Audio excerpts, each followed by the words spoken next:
Ah, Ini buku awal je. Ni buku yang pertama saya rasa. Dia sebelum ni dia tak ada publish buku. Dia ada artikel kan. So dia kumpulkan jadi buku. Ini yang pertama 2016.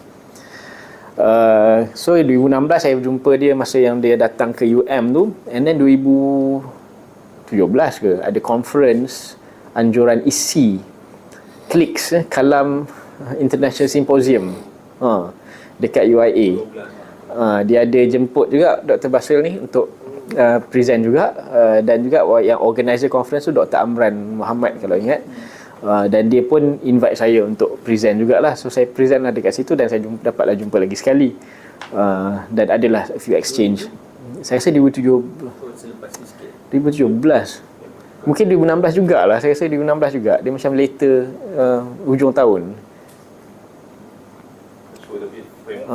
Around that time lah. Dan waktu itu menarik juga sebab persidangan kalam tu pun antara benda yang macam baru-baru muncul. Dan waktu itu adalah beberapa pembentangan daripada ahli-ahli akademik ataupun postgraduate student daripada UK semua kan. Dia bentang, dan saya teringatlah ada satu tu dia bentang on dia study text something. But then tajuk dia punya tajuk dia tu dia letak apa like cosmic kebab something like that lah.